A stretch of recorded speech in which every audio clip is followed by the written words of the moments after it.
which activities we can perform after the death of Muslim according to Sunnah. اس کے بعد پہلی activity تو آپ نے کرنی ہے کہ فوراً سے پہلے اس کے غسل کا اہتمام کرنا ہے اور اس کو کفن دینا ہے، اور اس کے بعد اس کے قبر کے لیے کوشش کرنی ہے.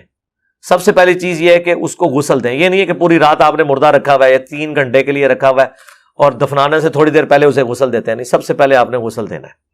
اور اس سے بھی پہلے جب اس کی روح نکل جائے تو پاؤں سیدھے کر کے دونوں انگوٹھے ساتھ رکھ کے جوڑ دیا جائے، اور یہ چہرہ جو ہے یہ دائیں طرف کر دیا جائے تاکہ قبلہ رخ جب دفنائے تو چہرہ اس طرف ہو،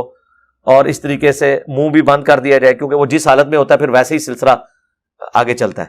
اور اس وقت اس کا جسم جو ہے وہ گرم ہوتا ہے، اس وقت آپ اس کے کپڑے اتار کے وقتی طور پہ کچھ چادریں احرام کے طور پر جس طرح لی جاتی ہیں کفن کے طور پہ دے دی جائیں، تاکہ وہ کپڑے ضائع نہ ہو، بعد میں پھر وہ کینچی مار کے اتارنے پڑتے ہیں کیونکہ جسم تو اکڑ گیا ہوتا ہے. جب تازہ تازہ جس کی روح نکلتی ہے اس وقت تو آپ اس کے کپڑے اتار بھی سکتے ہیں جس طرح چھوٹے بچوں کے اتارے جاتے ہیں.